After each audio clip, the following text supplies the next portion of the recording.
Hey guys, how's it going? It's Tanev here. Welcome to episode number 25 of this NHL 22 Draft to Glory franchise mode with the Newfoundland Growlers here on my channel. If you guys have missed episodes up to this point, head up into that top corner. If you do enjoyed this one, show your support down below by dropping a like, subscribing, and hitting notifications to never miss when we upload. But today we are getting into the 2036 NHL Entry Draft. It's looking like it's going to be a decent one.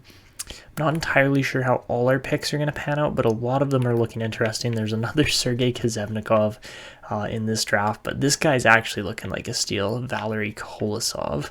We're still scouting him, but yeah, he looks really good. Apart from that, obviously there are some elite goalies in here. There always are. I think we're going to be taking, I don't think we're going to get a shot at Matty Puka there, but I think Hannu Piespanen is likely going to be our pick. Kind of in the first round, as we are picking at pick 33. So yeah, that's kind of what we're looking at for this draft class coming up here. Should be an interesting one, but let's get to it.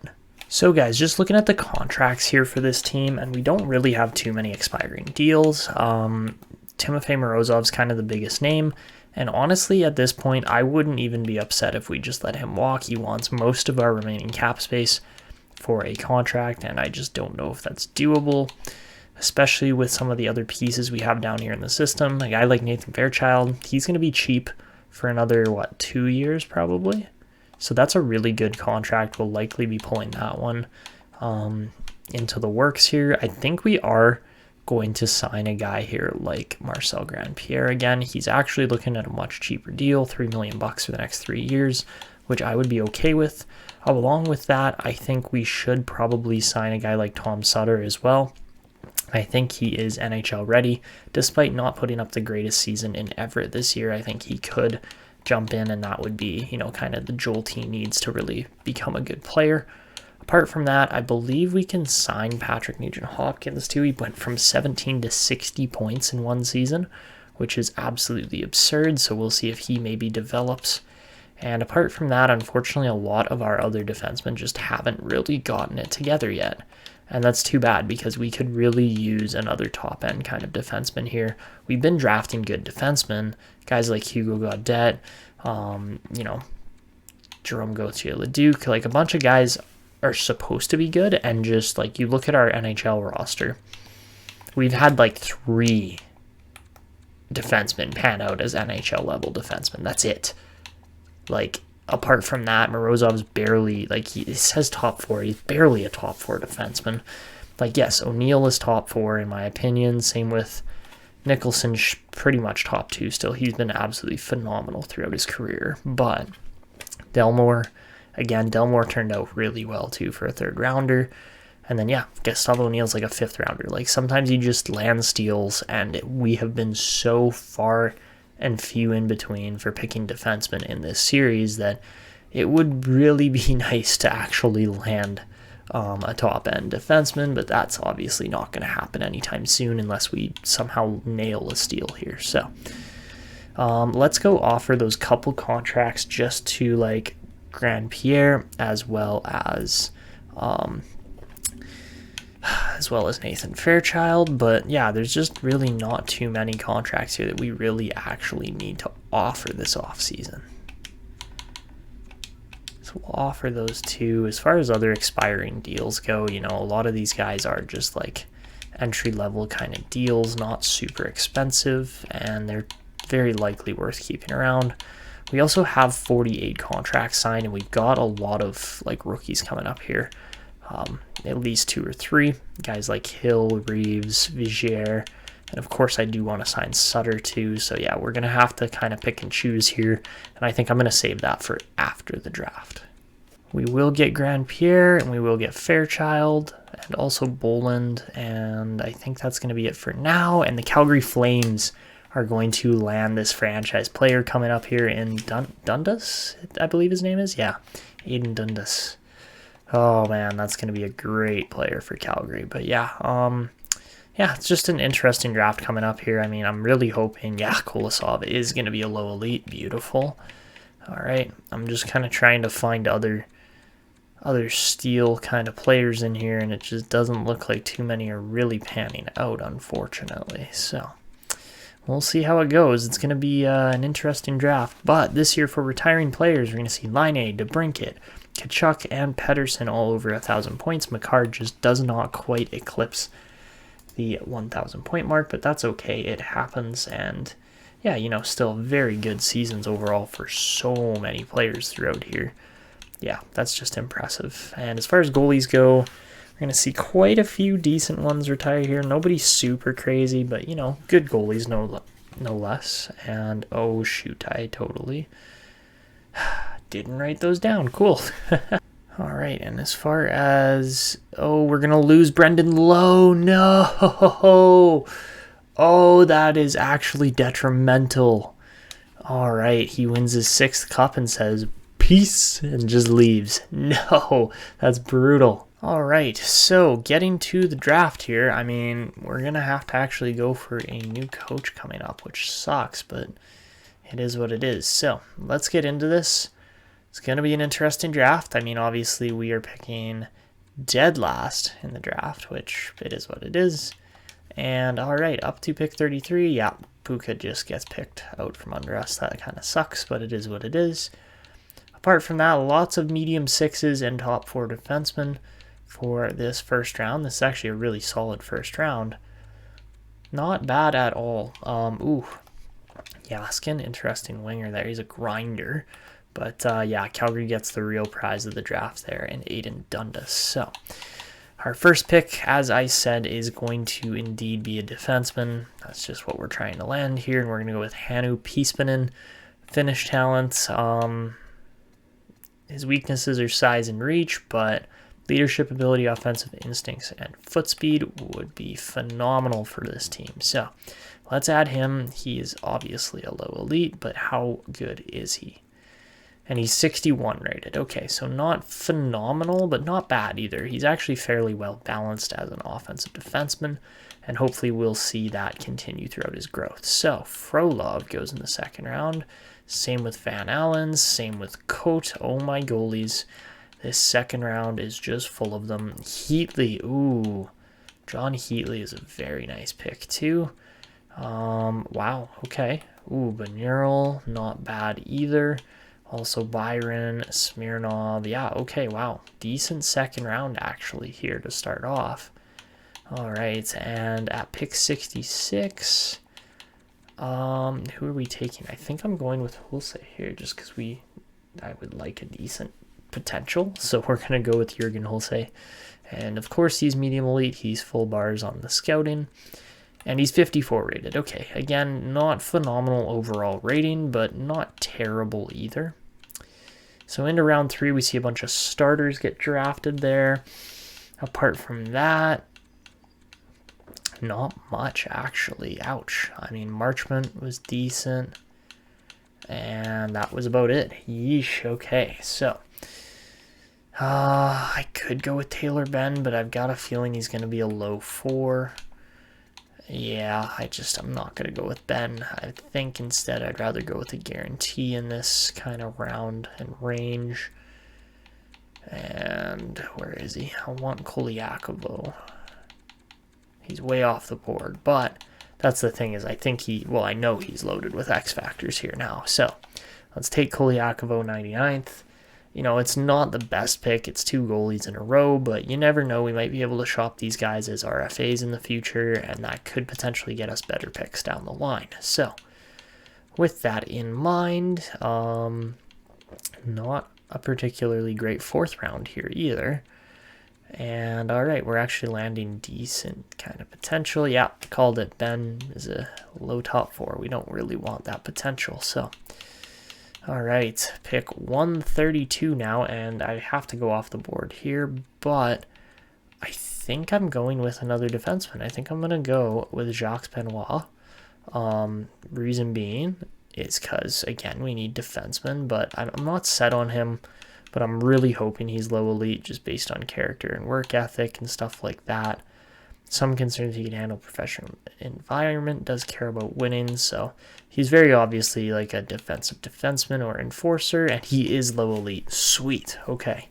I was really worried that he wasn't going to be. And all right, pick 132, not a bad pick at all. So over to 165, and at pick 165, I think it's pretty clear that we have to go with that Kolosov guy that we were eyeing up. For a 5th round winger, he's looking like he's going to be good. And, well, where is he exactly? Kolosov is right there, pick 185 supposedly. This is the closest we get to that, so we're taking him guaranteed.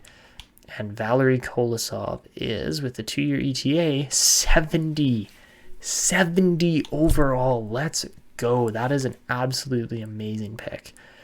We'll see if he can actually develop. Maybe we'll bring him over to the Halifax Huskies right away. But yeah, for a late 5th round pick, let's take that. That is sweet. All right, Neil Pronger, really good pick there too.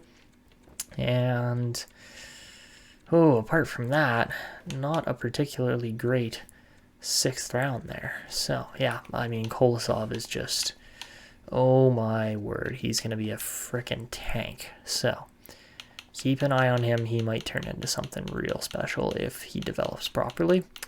And, all right, up next, you know what? A medium top 9 pick in the 6th round isn't even that bad. I'm just wondering, like, yeah, we got Battaglia, Salio. I'm not going to draft another Sergei Kozhevnikov. That's just too funny. But I think, okay, how you doing, Vitaluma? Maybe we take him instead. Yeah, okay, that's actually not bad. So instead of Helmerson, I'm going to go Battaglia first, I think, because yes, it is another goalie, but that's okay. So yeah, we'll go with Zachary Battaglia as this pick, and then as the next pick, we will go with Olli Vitaluma. All right, so, not Vitaluma. We'll take Battaglia, and Battaglia is a low starter. Interesting. Okay. Usually you don't see low starters very often, but, you know, overall, not really that bad a pick for a 6th rounder. He won 30 games, and we'll see if he can get better with the Giants. So, over to the last pick of the draft, and do we see any other good players going here? Well, Rasmussen would have been a better pick than Battaglia, but that's okay. And overall, not a very great draft in the sense of like later round picks here. But yeah, that's okay. We nailed a couple, and I'm absolutely going to go with Olli Vitaluma for the last pick. And he is 56 rated, so not particularly bad for a 7th round pick, but he is 20 as well. So remember that. We need his development to really turn into something. And apart from that, Kolosov is actually the pick of the draft as our 5th rounder, which is insane. But you know what? We'll take it. All right, so advancing into the off season, and yes, we have some coaches we need to re-sign. But for now, Vigier is going to become our interim head coach. Barkov should be an AHL head coach. Pay him a decent amount of money, but we also don't want to pay him too much because we still have to go coach hunting here. And let's offer Gamache that one. Okay. And apart from that, Hudson Green, Wes Crosby, quite a few names here expiring for our scouts. But again, these scouts are the reason why we're able to find steals consistently. So that is all right with me. So we got 6 skaters that are RFAs, quite a few that are not. And alrighty, so getting into this, Timofey Morozov likely will go unsigned this year. We're going to offer Agostino another year here. Same with Karenin. He's actually been pretty decent. Same with Verdino, of course, too. And we should pick up Sutter. And, you know, I don't know who is on their way out here, but somebody's going to be. Quite a few players are likely going to be. I would say Prusek is likely one of those guys. He will just straight up and simply be replaced by a guy like Vigier. I want to sign Reeves and Hill.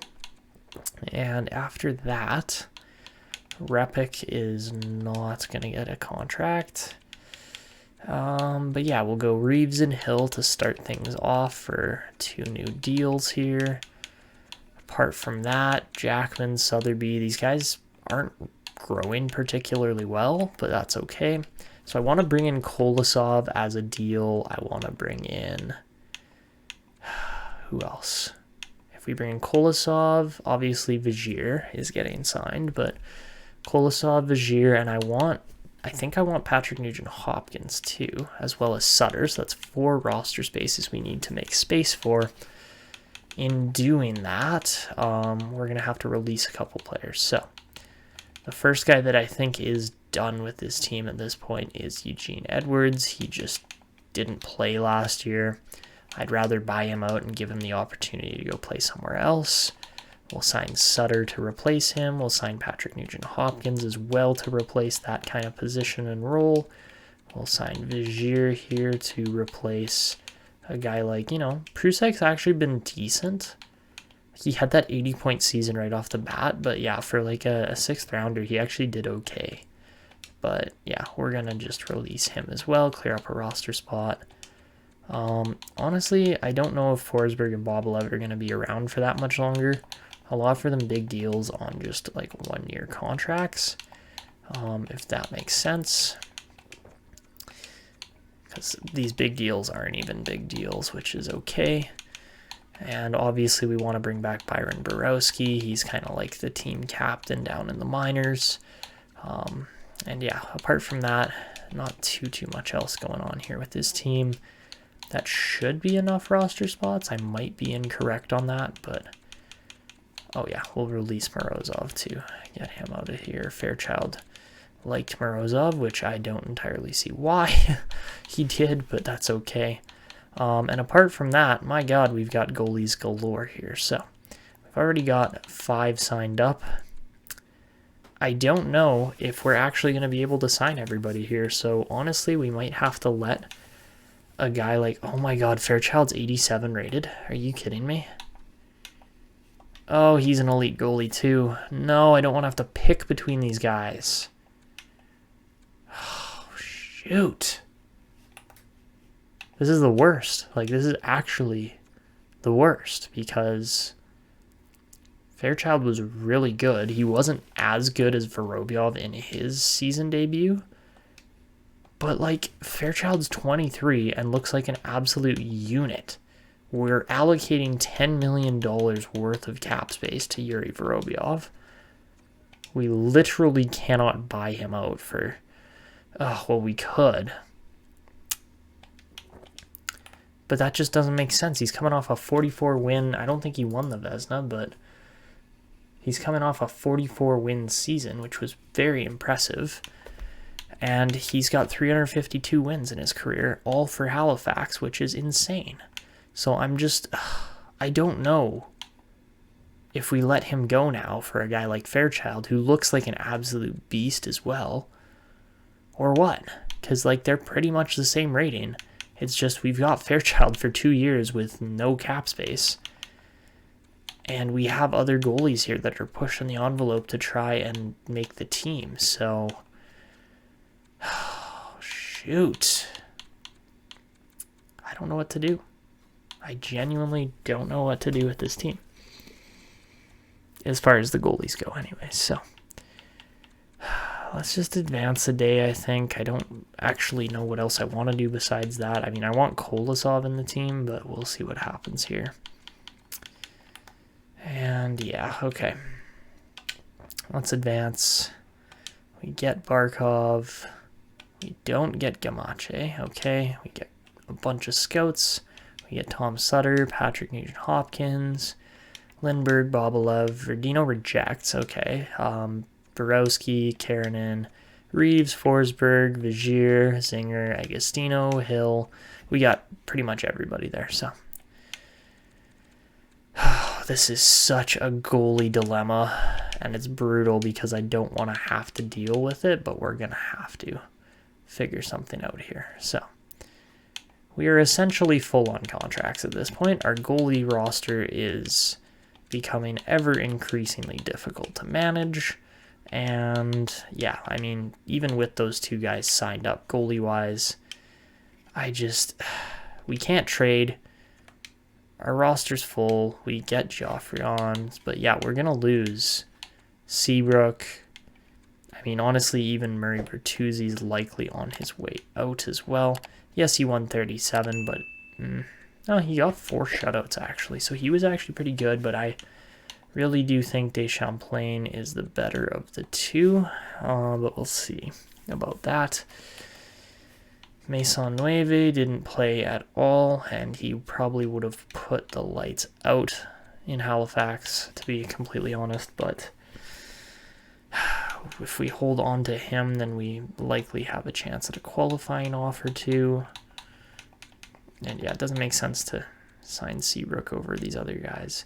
Did we get Mason Nueve and Fairchild in the same draft? No, we did not. Okay.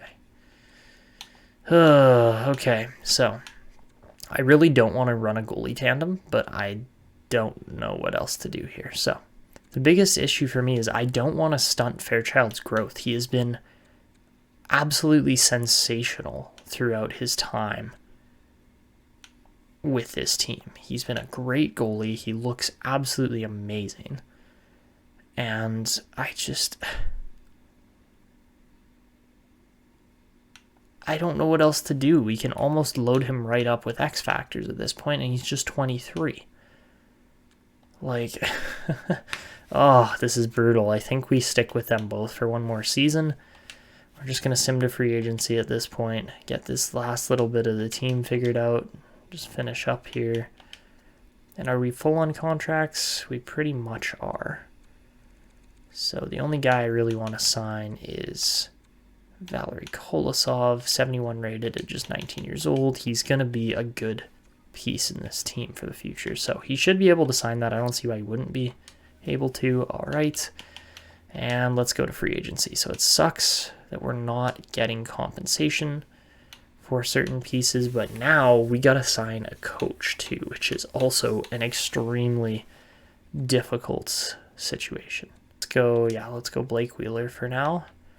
Offer him like a $2 million contract for the next 5 years or so. And yeah, I think Blake Wheeler is going to actually become, which is hilarious because like there's been so many current day issues with him being like a locker room problem and stuff like that I do find it funny that he would go into coaching out of everything. Like what?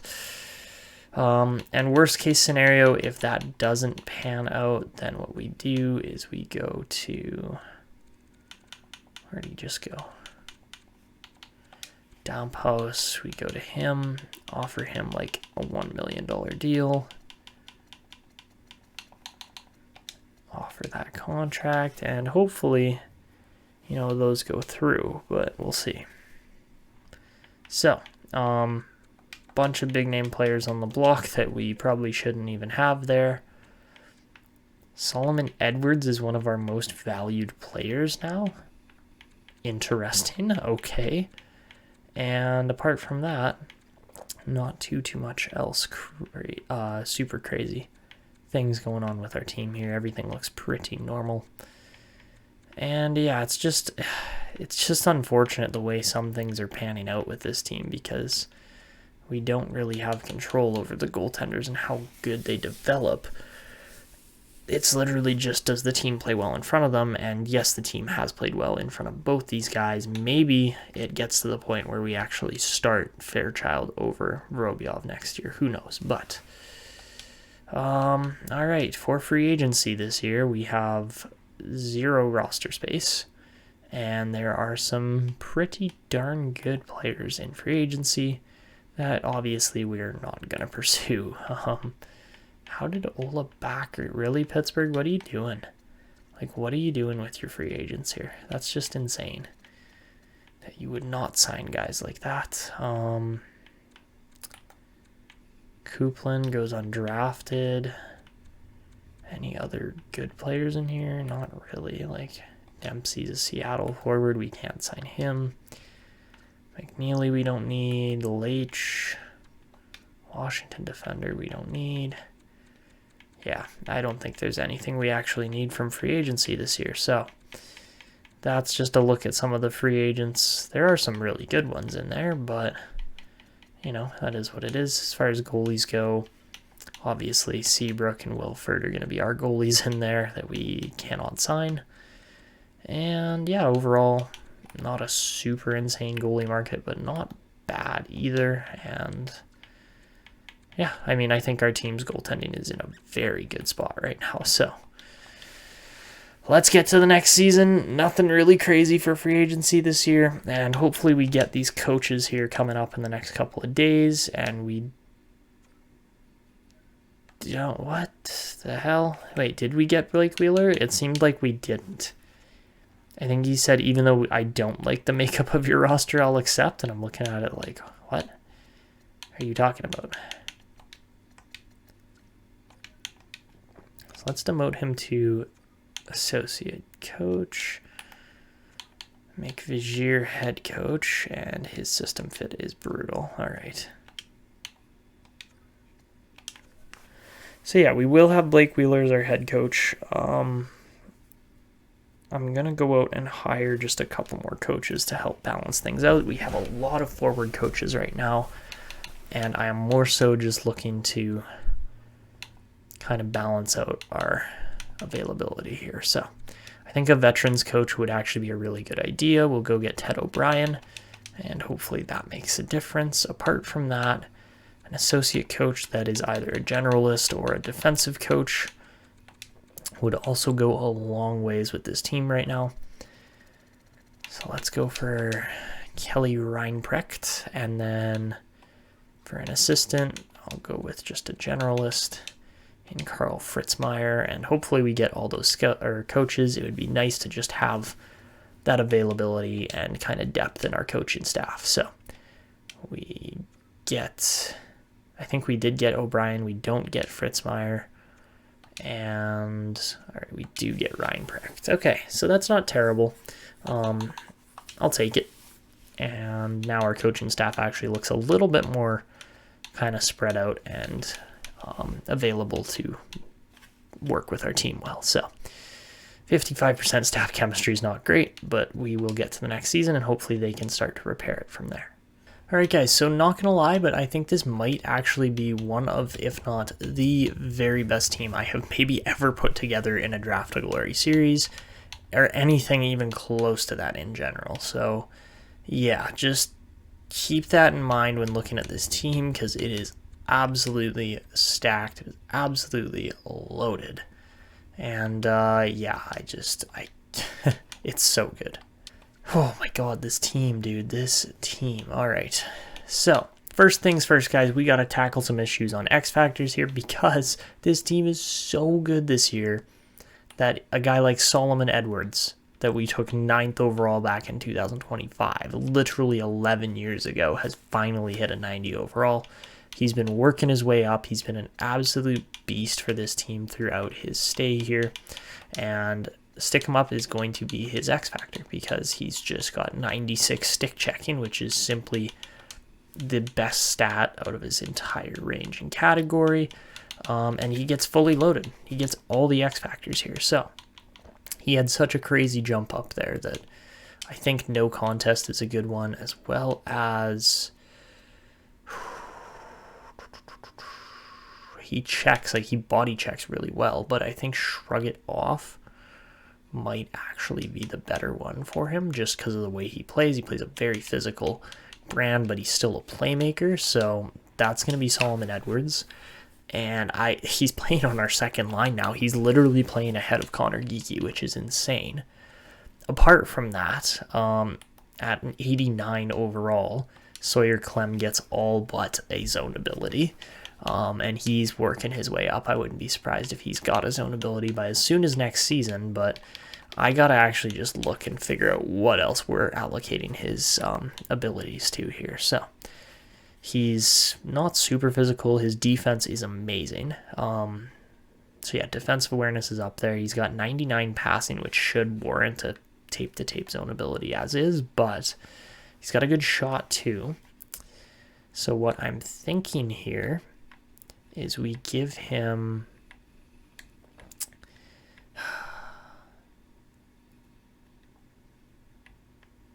I don't know if I'm going to go yoink or just shutdown or what? Because his defensive awareness, if it's that good, he could actually just have quick pick probably. So let's give him quick pick, and let's give him, he needs one shooting category. So I'm going to say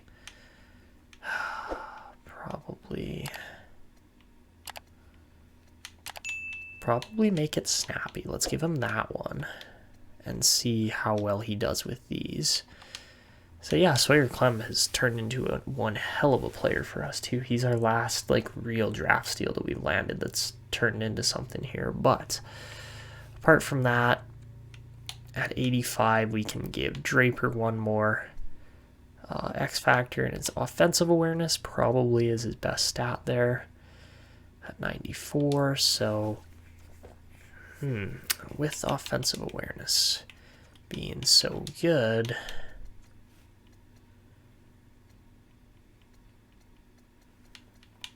let's give him third eye.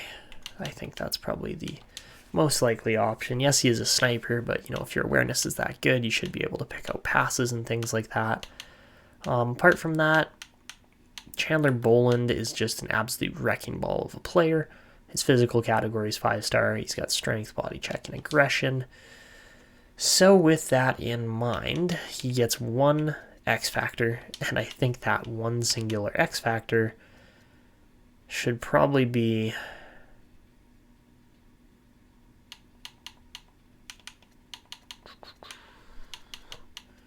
back at you, honestly. But, you know, truculence would make sense too. Let's give him truculence just because I like having grinders in my lineup every now and then. It really does make a difference for how the team plays. And I think that is it. For some reason, Beau Gibbons' morale is way down right now. I cannot tell you why. I guess it's management. He wasn't playing high enough up in the lineup, which, you know, we very likely could solve here. So let's maybe do that just because he is making $4.6 million. He's a good two-way forward, and I would not mind, you know, potentially playing him over a guy like Gordy Draper or somebody like that. So yeah, Gibbons should fit there just fine, and instead he ruins the chemistry. That's cool. Thank you for that, NHL. Why is that the case? I hate how this game works sometimes. Like, the playmaker's power forward sniper shouldn't be that much of an issue, but it is. So, yeah. All right. I think we're ready to go. Here's the look at the lineup. You guys haven't really seen it yet, but yeah, it is maybe the best lineup I've ever put together. I don't think I've seen a lineup quite as strong as this.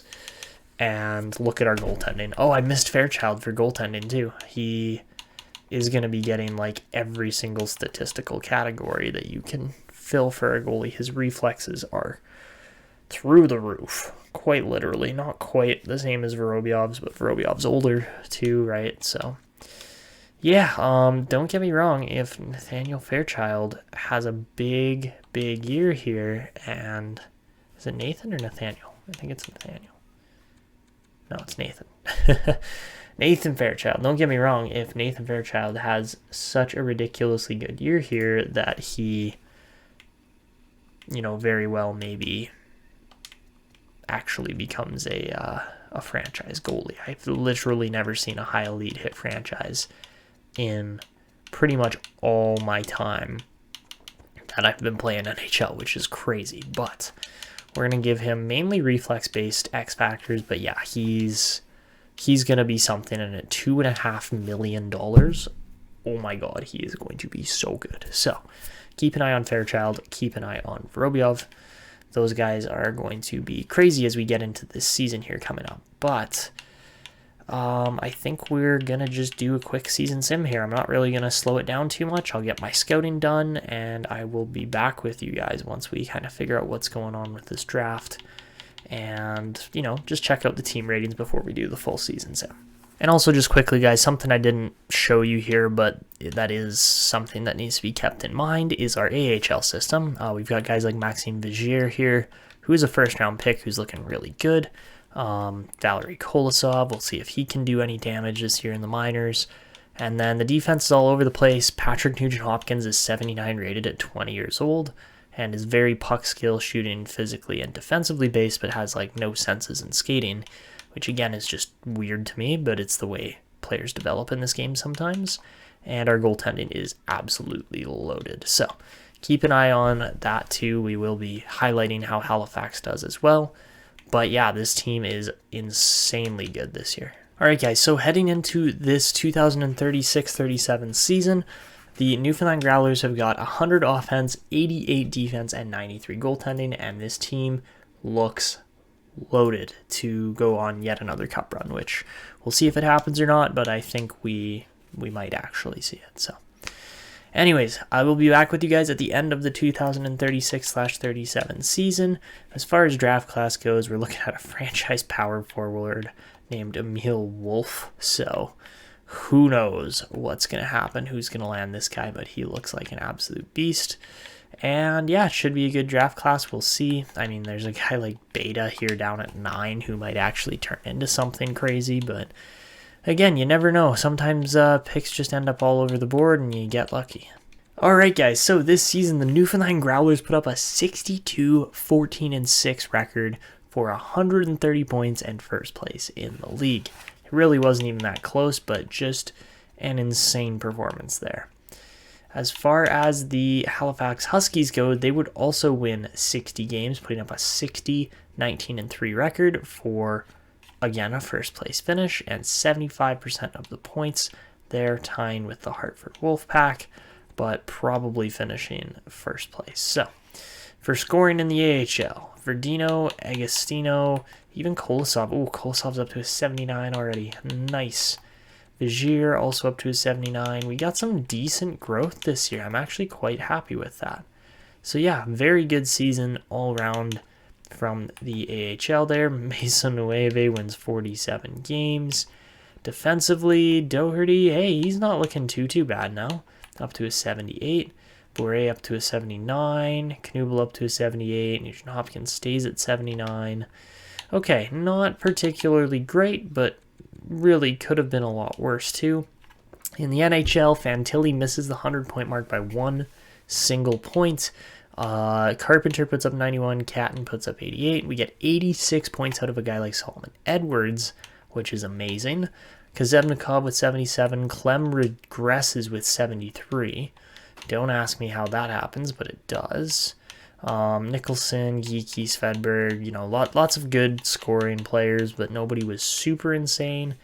And this year, Nathaniel Fairchild wins 41 out of 55, puts up 5 shutouts, which is very impressive, and Vorobyov also wins 21 games out of 30. So, Vorobyov was lights out as a backup, and of course, they're both elite goaltenders. We know what they're capable of. And yeah, it was a pretty darn good year all around. I'm quite impressed with how things went. And looking at the entirety of the league this year, this is going to be just so ridiculous. Oh my god, Joakim Kamel, 136 points. Fantilli still finishes in the top 10 to 12, which is insane because he only scored 99 points. Don't ask me how that happens, but it does. Oh my god, Michkov's up to a 97. Bedard put up a 100-point season. But yeah, Kamel, Ludwig, and Grayson. Oh my god, that lineup. That's just, it's literally the perfect line. Are they all 4th overall picks? Oh no, MacGyver ruined it. I was like, if that was the 4th overall line, man, that's just insane. 90 assists for Kamel, 91 for Ludwig, and 68. 55 goals as well for Grayson MacGyver. Talk about St. Louis dominating the scoring with one line. That's just absurd. So yeah, hey, Donovan Christie there too. He has regressed tremendously. That's unfortunate, but yeah, he used to be really good for us. Neil Frank, yeah, he was a 2nd overall pick who's insane. He's up to a high elite now, actually, in Colorado. So, all right, rookie skaters this year. Jacques Huberdeau puts up a 60-point season, really solid. Timofey Malikov ties. I think Fairchild has to win at that point, though, does he not? I guess maybe not for goals against, but he played so many less games.